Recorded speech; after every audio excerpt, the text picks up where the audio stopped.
دغه کلکې دانې چې دي جلا کرېټ ته شو د هغوی او دغه چې دی بیا میدان ته غورځو د ګندکې موږ بولو. د کندهار او جوشي یا طلایي کشمش په طلایي کشمشو یې ځکه اوس شهرت پیدا کړي چې بیه له عادي کشمشو څخه 4 برابره لوړه ده. د اوجوشو دانه غټه او ځان ته خوند لري.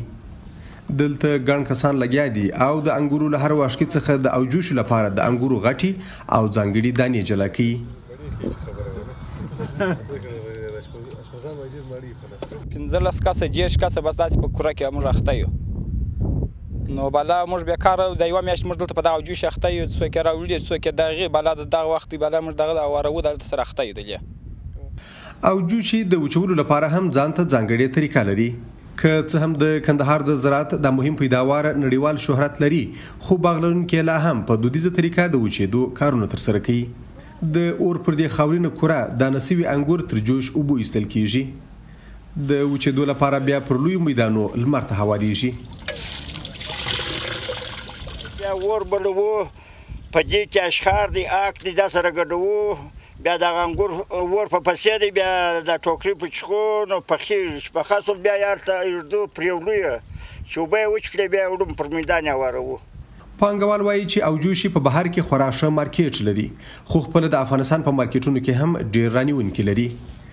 د سوداګرۍ خونو اداره وایي چې هر کال کندهار له 12,000 څخه تر 13,000 ټنه پورې د اوجوشو یا طلایي کشمشو تولید لري.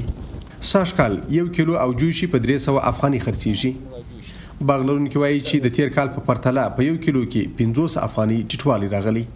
شپږ داغه مو اوس پر کړي دي چې تقریبا هر داغ در 500 خونو نه دی کم 15 دغونه قدر داغونه د انګورو موږ بیا داغو پر واروي انو دا دی اوس دا یار داغ چې وچ سي هغه وړو کور ته انور دلې پراته وي. کندهار د انګورو بیلابیل ډولونه لري خو د ایتاو په نوم د انګورو څخه اوجوشي جوړیږي. اوجوشي بهر ته د صادرېدو ترڅنګ په داخل کې هم ښه با اعتباره مارکیټ لري. د کندهار د اوجوشو د تولید ساحه په کندهار کې د پنجوایي ولسوالۍ ده چې دا ولسوالي له پخوا څخه د اوجوشو په تولید کې خاص نوم لري. هند او د متحده عرب اماراتو په ګډون ځینې نور مارکیټونه د کندهار د اوجوشو د پلورلو عمده ځایونه دي. باغ لرونکي او د اوجوشو د تولید په کار کې بوخت کاریګر وایي چې که حکومت په معیاري ډول د دوی تولیداتو ته امکانات برابر کړي ممکن د کندهار د زراعت د ځانګړي تولید نور هم ښه بازار پیدا کړي. عزیز الله پوپل، امریکا غږ آشنا تلویزیون، کندهار.